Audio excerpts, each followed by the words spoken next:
Roger एक बड़े से लाइट हाउस को घूर रहा था जो समंदर किनारे न जाने कितने सालों से खड़ा था। बड़ी बड़ी काली बेजान चट्टानों पर खड़ा हुआ वो लाइट हाउस किसी राक्षस जैसा नजर आता था। नॉर्थ हैरिना का वो इलाका दिन में ही डरावना लगता था। दूर दूर तक न कोई घर न बस्ती, बिल्कुल वीरान। शाम ढलने वाली थी।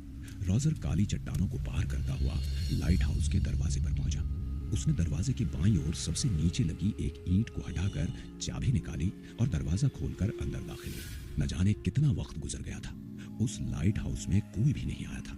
चारों तरफ सिर्फ धूल, मिट्टी और मकड़ी के जाले थे। उस डरावनी जगह को देखकर रोजर बोला, ओह गॉड, ये कैसी मनहूस जगह है। काफी देर तक रोजर लाइट हाउस के उस छोटे से कमरे की साफ सफाई करता रहा और फिर थक कर एक सोफे पर लेटकर आराम करने लगा। पिछले कुछ महीनों से रोजर बेरोजगार था और उसने जॉब के लिए कई जगह अप्लाई किया था, मगर उसे कहीं भी जॉब नहीं मिली थी। एक दिन उसने अखबार में इस लाइट हाउस की जॉब का इश्तहार देखा और एक फोन कॉल के जरिए उसे ये जॉब मिली थी। खैर, इधर रोजर सोफे पर लेटे लेटे सो गया था। अचानक उसे एहसास हुआ जैसे उस सोफे के किनारे कोई और बैठा हो। रोजर चौंक कर उठ बैठा। उसने देखा पैर के पास एक छोटी बच्ची जैसा साया बैठा था। इस तरह किसी को अचानक रूम में देखकर रोजर बुरी तरह से चौंक पड़ा। उसने डरते हुए उससे पूछा, कौन हो तुम? बच्ची धीमी आवाज में कोई पोएम गुनगुना रही थी। Roger roger, can I call? क्या देखी तुमने मेरी डॉल? फिर उसने रोजर की तरफ देखा। उसका चेहरा इतना डरावना था कि रोजर की चीख निकल गई। जोर की बिजली कड़की। रोजर सोफे से उठ बैठा। वो पसीने से पूरी तरह भीग चुका था। उसकी सांसें जोर जोर से चल रही थी। उसने रूम को अच्छी तरह से देखा। वहां कोई नहीं था। उसे एहसास हुआ वो एक भयानक सपना देख रहा था। वो कुछ संभला ही था कि तभी जोर से आसमानी बिजली कड़की और दीवार पर लगी एक बड़ी सी पेंटिंग जमीन पर गिर गई। रोजर चौंक पड़ा। फिर उसने उठकर उस तस्वीर को देखा जो कि एक फैमिली की थी। उसने तस्वीर को उठाते हुए खुद से कहा, शायद ये तस्वीर यहाँ पहले रहने वाली किसी फैमिली की होगी। इतना बोलकर रोजर ने पेंटिंग को एक टेबल पर रख दिया और अपना लाया हुआ डिनर करने लगा। उसे रात के वक्त लाइट हाउस की लाइट ऑन करनी थी, इसलिए वो पहले ही कुछ आराम कर लेना चाहता था। रोजर अपना डिनर करके दोबारा उसी सोफे पर लेट गया और खुद से ही बातें करने लगा।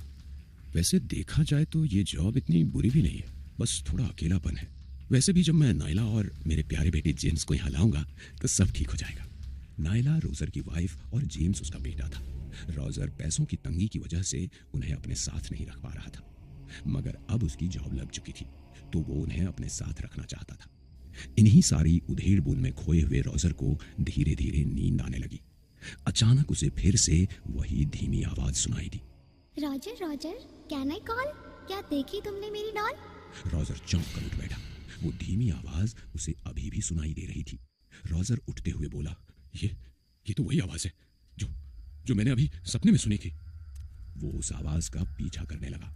काफी देर खोजने के बाद आखिरकार उसे स्टोर रूम में एक ताबूत मिला। आवाज उसके अंदर से आ रही थी। रोजर ने किसी तरह उस ताबूत को खोला, मगर अंदर जो कुछ भी था उसे देखकर रोजर बुरी तरह डर गया।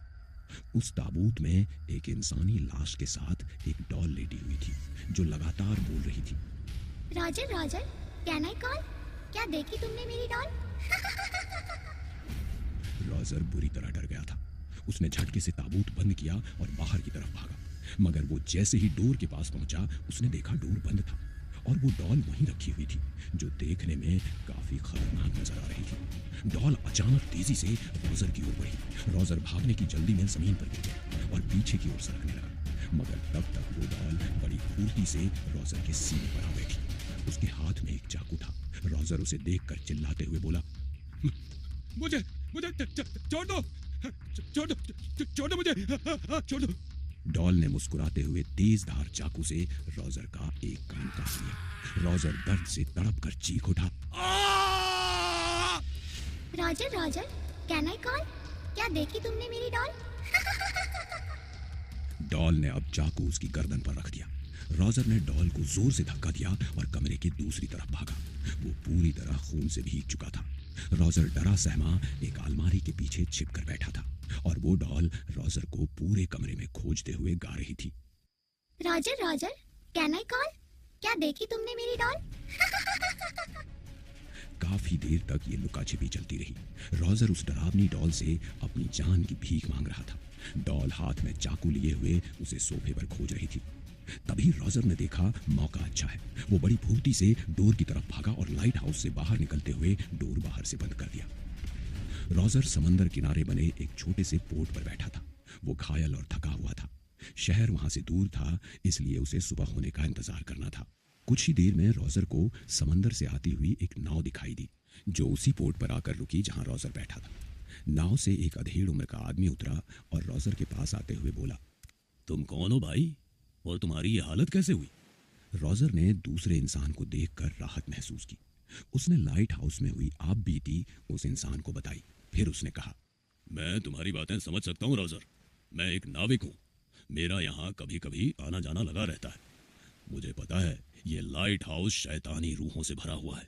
यहाँ तक कि इसकी देख रेख करने वाले अधिकारी भी यहाँ कभी नहीं आते। वो नौकरी भी फोन कॉल के जरिए देते हैं। रॉजर ने चौंकते हुए कहा, मगर ये लाइट हाउस भूतिया कैसे हो गया? और उसमें वो डॉल और उस लाश की क्या कहानी है? वो आदमी रॉजर को सारी कहानी शुरू से बताने लगा। बात आज से लगभग 50 साल पुरानी है। यहाँ कोई विलियम नाम का आदमी अपनी 6 साल की बेटी रोजी के साथ रहता था, जिसे उसकी पत्नी छोड़कर चली गई थी। वो अपनी पत्नी से बहुत प्रेम करता था और उसे वापस पाना चाहता था, लेकिन उसकी पत्नी उसके पास लौटने को राजी नहीं थी। उस शख्स ने अपनी पत्नी को वापस पाने के लिए ब्लैक मैजिक का सहारा लेने लगा। वो इस लाइट हाउस में कई तरह के विच क्राफ्ट करने लगा और इसमें इतना अंधा हो गया कि उसने अपनी 6 साल की बेटी की भी बलि चढ़ा दी और उसकी रूह को एक डॉल में कैद करके उस डॉल को ताबूत में अपने साथ सुला लिया। मगर उसने ऐसा क्यों किया? क्या उसे उसकी बीवी वापस मिली? अब वो अपनी बीवी का जिस्म लेकर क्या करता? उसे तो अब उसकी रूह चाहिए थी। वो शख्स खुद भी मर चुका था और उसे कई सारी रूहों की प्यास थी। इसलिए वो आज भी ब्लड मून की रात एक नए शिकार के इंतजार में रहता है। ओह गॉड, ये तो बहुत ही खतरनाक जगह है। ऊपर वाले का शुक्र है कि मैं वहां से बचकर निकल पाया। खैर, तुम मेरे साथ चलो। मैं तुम्हें मैरियाना बीच पर छोड़ दूंगा। वहाँ कई सारे होटल्स हैं। वहाँ रात गुजार कर सुबह तुम अपने घर चले जाना। रॉजर उस आदमी के साथ उसकी नाव पर सवार हो गया। समंदर में चारों तरफ घना सन्नाटा और अंधेरा था। दोनों नाव में सवार मैरियाना बीच की ओर बढ़ रहे थे।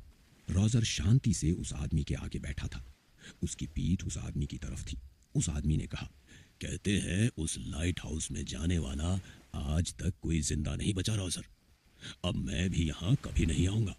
तुम पहले ऐसे इंसान होगे जो उस लाइट हाउस से बचकर बाहर आया हो।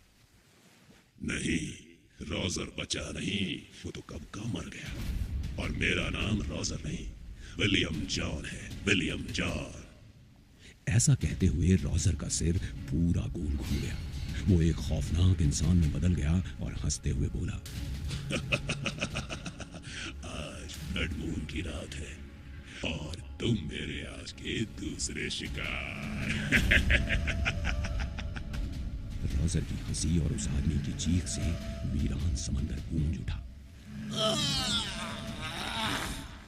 विलियम का खौफनाक चेहरा देखकर हार्ट अटैक से उस आदमी की मौके पर ही मौत हो गई थी और रॉजर उसकी आत्मा को घसीटता हुआ